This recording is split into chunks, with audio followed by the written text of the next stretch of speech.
Whilst we've got the tank and air box off and we've got good access in here, this is the ideal time to take the rocker box off, and we'll have a look at the valve gear, see if there's any wear that we need to address, and put it back together and do the valve clearances. Whenever you're synchronising carburetors, which of course we've got off to be cleaned, the first thing you do is you set the valve clearances. Now, first of all, I'm going to take the breather pipe off on the other side. I quite like these wire clips that you just give a squeeze and give the pipe a little bit of a twist to break the seal. And there, we're off.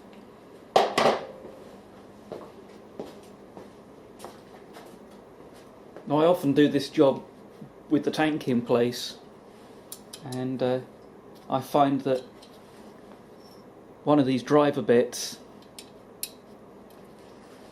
and then use a 10mm open-ended, works quite nicely. So once you've got it broken loose, you can usually get enough leverage on to unscrew.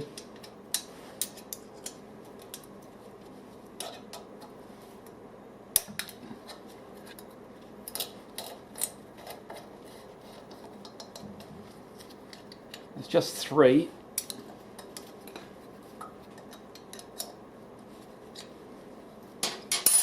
Now, underneath the breather, there's a little labyrinth oil separator held in with a spring.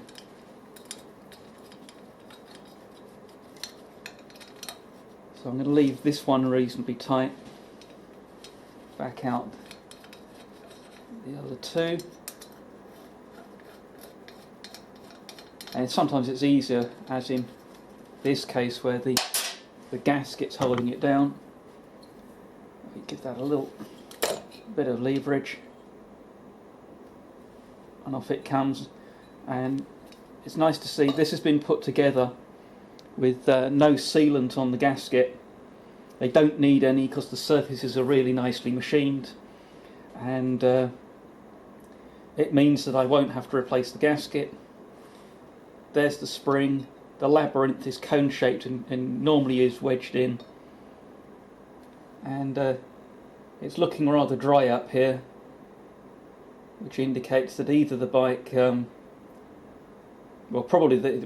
hasn't been ridden for years, but probably that it was getting quite short runs when it was last used, so the oil mist wasn't getting a chance to come up to the top here. And whilst I'm talking about the breather, it's very important to have a decent length of hose on the breather, because it stops cold air being drawn into the engine as it cools down and getting condensation in the head.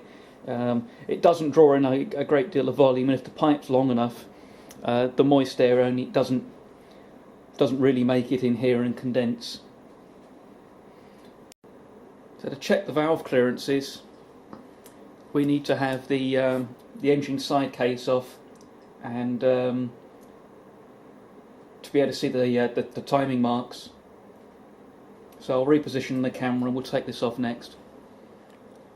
And on these early bikes, you've got the forward mounted controls, so they really don't get in the way. The foot peg does get in the way of getting the side cover off, so I'm just going to drop that down.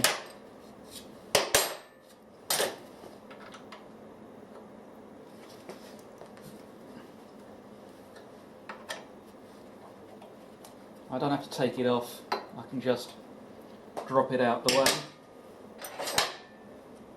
And then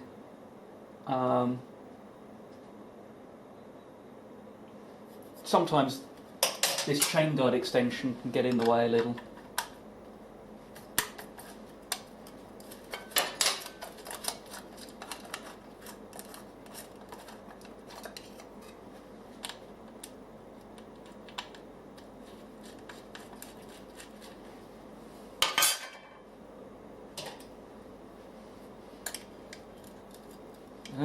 That one was loose already.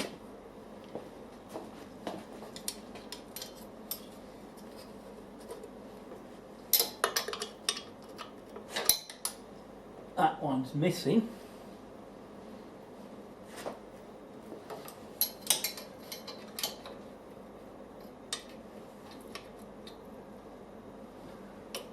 Now you can usually get in between the exhaust and the frame, get that one started.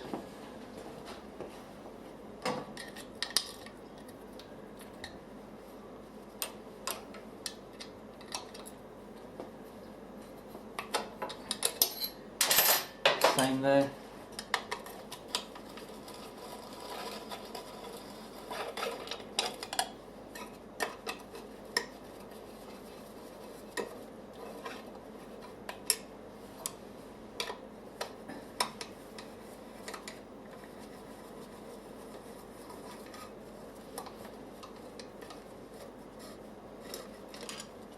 These screws are the original ones with different lengths rather than the short ones everywhere. Usually helps to try and keep them in the side cover. And I'll just put that to one side.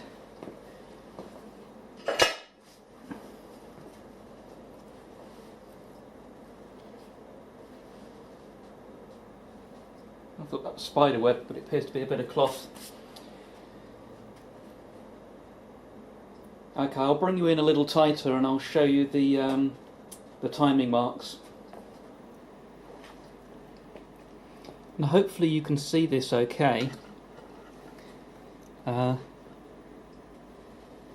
This little boss here has got a little dimple in it, and that's the alignment for the timing marks.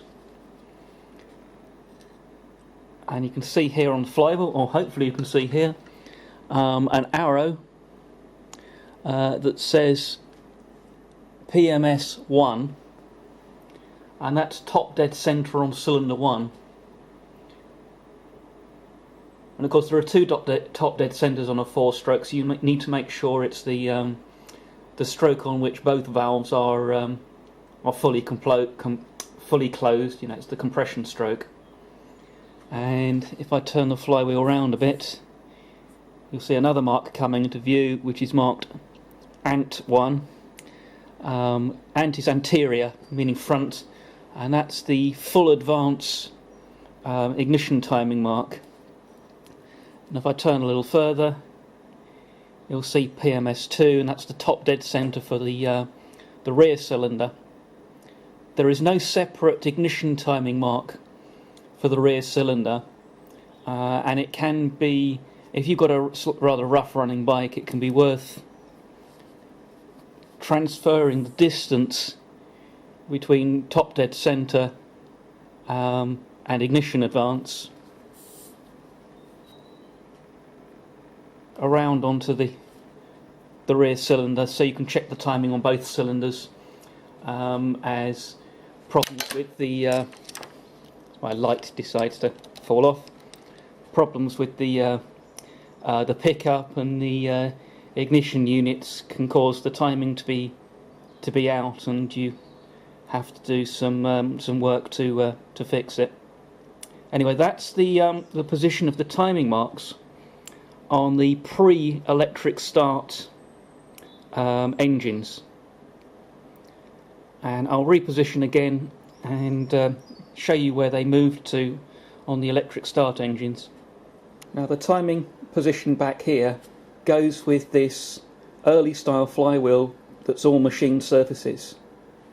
With the introduction of the electric start engines, they went to a slightly wider alternator and rotor with a die cast finish, and they've got fins on the back and some ventilation slots, and the timing marks were changed. And now the mark, you line it up with the centre line of the camshaft to do your timing. You do have to be a little bit careful, because I found flywheels that have got both sets of marks on, because people have added them, because it's simply more convenient to have it up here than buried away down the side. And the ignition advance mark is different between the 350 and 500 engines.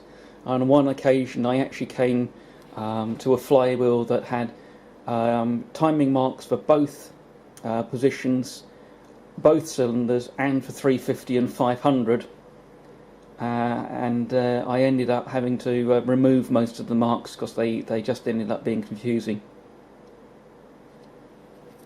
Anyway, that's the position for the timing marks on the later engines. Now, I've been through the valve gear on a Marini before in another video, but for completeness here, the proper valve clearance is 0.1mm, which is pretty close to 0.004 of an inch, and I'm getting what feels about right on the exhaust valve and pretty close on the inlet valve too, without actually getting the feeler gauge out at this stage. However, the end float on these is adjustable, and there is no perceptible end float on the exhaust valve, which indicates that the rocker shaft's been pushed in a little too far. But there's excessive play on the inlet rocker, which indicates that the mounting blocks have not been pushed up. Sometimes they're tight enough on the studs that you can't get that play out, and you need an extra shim in there or to open up the holes. But we'll get this assembly taken off and have a look at how much play there is on the rocker shaft and how much wear there is on the rocker tips. Now these the rocker studs, except on very early engines, are a 7mm thread. They're 6mm on the earliest ones. They beefed them up, and so it's an 11mm across flats. So we just break them all loose.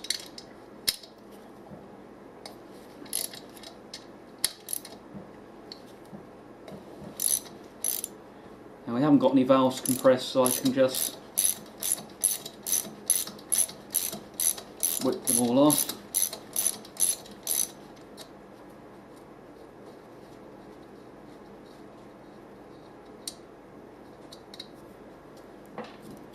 Try not to lose the washers.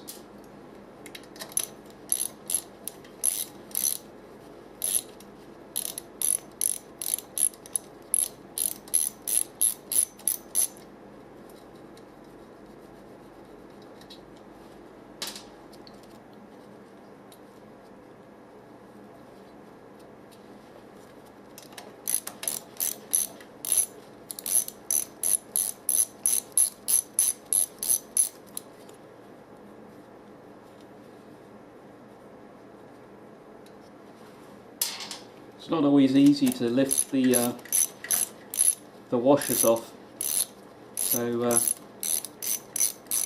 if you lift the entire rocker assembly with some care,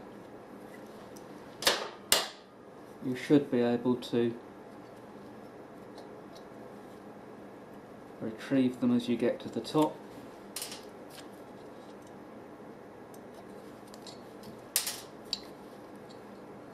There we go.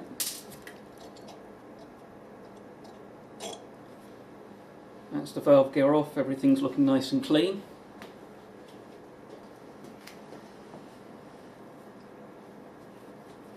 And looks like the rocker you can see marks on the rocker tips where they've been running on the valve stems, but there's no actual ridge. These are appeared to have already been dressed to remove wear, like I tend to do, and there's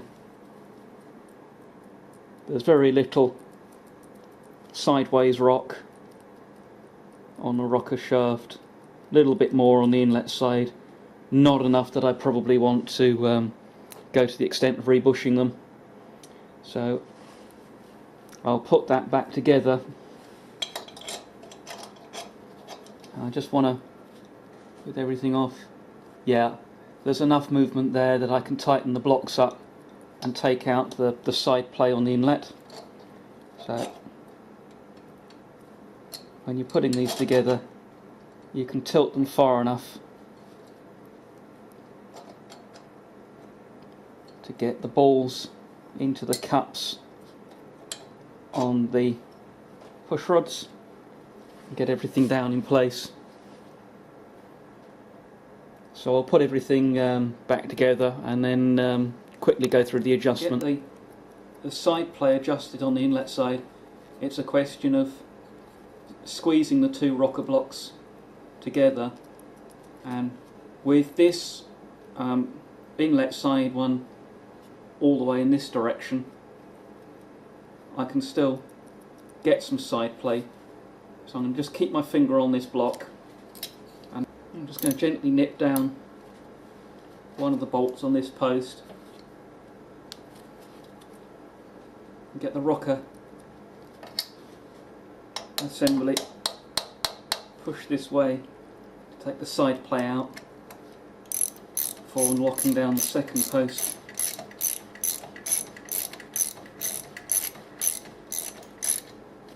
And just nip it, and this post is split to clamp the rocker shaft itself,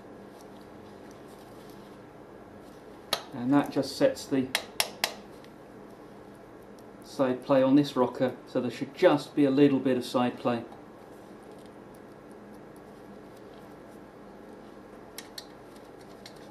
Now I can lock these down.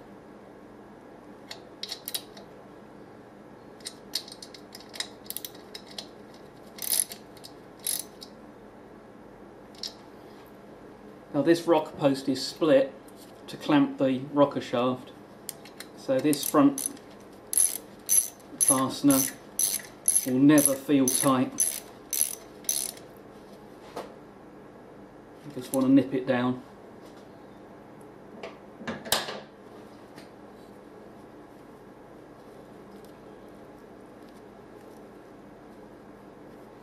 And we'll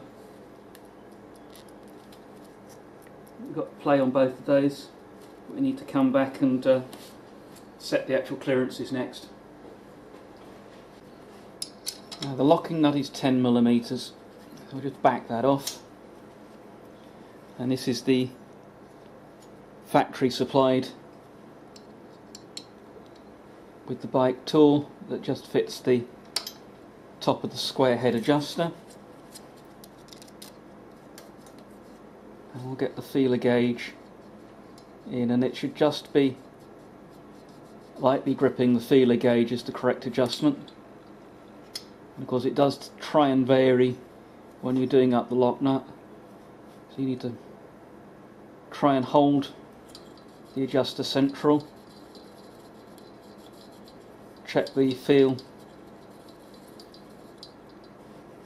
and that's the exhaust done.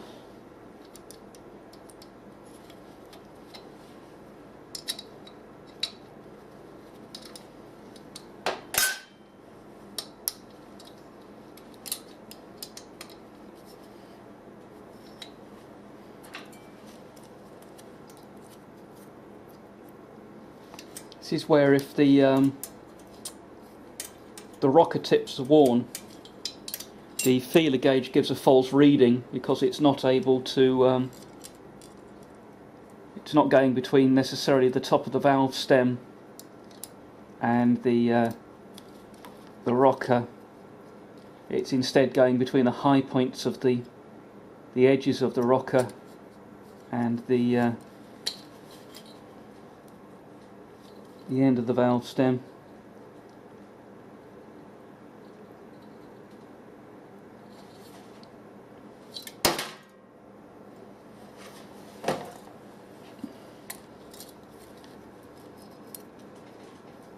And we just want that dragging on the feeler gauge.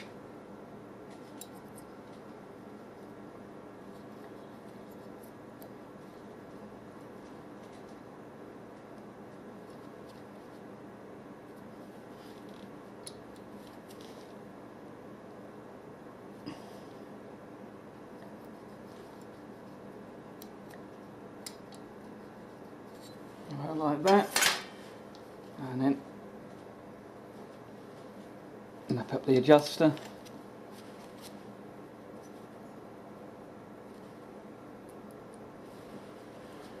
And we're all ready to go back together, and then we'll repeat that on the rear cylinder. If it's a bike that's been standing for any length of time, or you've done a rebuild, you know, just give the rockers a prime, and I like to fill the valve caps up as well. I wasn't actually going to show you the rear cylinder, but there's a couple of issues that have made it interesting.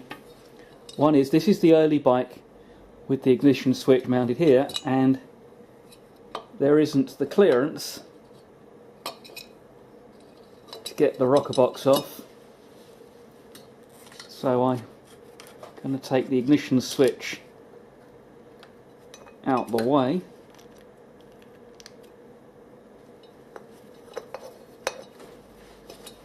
We can swing that through and out.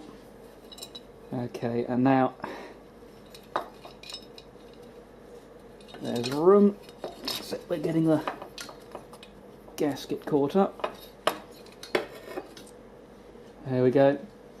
And a second that I could spot through the gap is we've got some nasty looking corrosion going on in here. Zoom in a bit.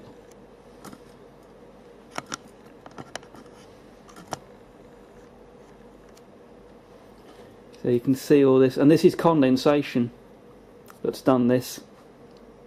Doesn't look too serious. We're just going to have to give it a good clean up.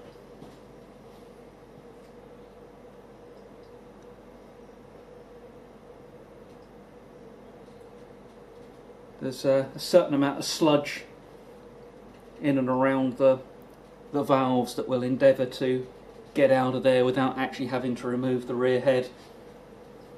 But we'll turn the engine into the correct position.